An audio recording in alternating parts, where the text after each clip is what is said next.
Message है, ये पाकिस्तान की आवाम चाहती है। ये कामों की में इस्तेमाल किया गया है आज नामूस रिसालत मार्च का। ये शोहदा की गाड़ियों पर फूल बरसाए जा रहे हैं। ये पाकिस्तानी कौम चाहती है कमीने इस मुल्क से निकल जा। सरकारी सतह पर जलील की गुस्ताखी की है। बाबा किबला बाबा जी ने फरमाया सरकारी सतह पर इनको जवाब दिया जाए, इनके सफीर को दफा किया जाए, अपना सफीर वापस बुलाया जाए। लेकिन ये तो वो कर सकता ना जो गैरतमंद हो, लेकिन हुकूमत ने बजाय इसके सफीर निकालते। एक मरतबा हमारे 27 बंदे शहीद किए, फिर हमारे 12 बंदे शहीद किए, और आज 4 बंदे हमारे शहीद कर दिए, सैकड़ों जख्मी हैं, रात से जला दिए। इसके बावजूद ये आशिकाने रसूल जो कई नंगे पांव चल रहे हैं अपने आका की रजा के लिए, अपने आका की इज्जत पे पहरा देने के लिए, ये लाहौर से पैदल चलते हुए यहां तक पहुंचे हैं, लाहौर से पैदल चलते हुए।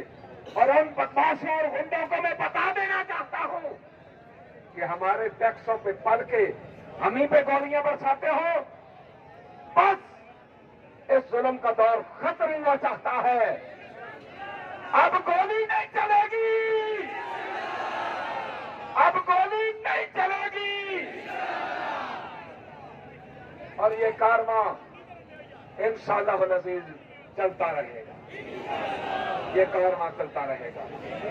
ये बदअहद हुकूमत, ये झूठी हुकूमत, ये फराडी हुकूमत, ये चक्करबाज हुकूमत, ये जालिम हुकूमत, ये जाबिर हुकूमत, इनका चेहरा देखो तो फिरौन नजर आए, बातें सुनो तो हमान नजर आए, काम देखो तो कारून नजर आए।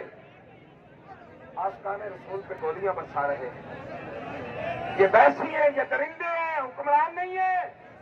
और निहत्ते लोगों पर जिनके पास न कोई सोटा है, ना कोई बट्टा है, कोई चीज भी इनके पास नहीं है, इसके बावजूद इन पे गोलियां बरसाई गई। याद रखना, हमारा खून है, पानी नहीं है। मत समझो कि ये पानी है जैसे हम मर्जी बहाते रहेंगे। बस तुम्हारे दौर जुल्म का दौर अब खत्म हुआ चाहता है इंशाअल्लाह अज़ीज़। अब वो वक्त करीब है कि इंशाअल्लाह हुजूर का दीन तख्त पे आएगा, हुजूर का दीन तख्त पे आएगा। और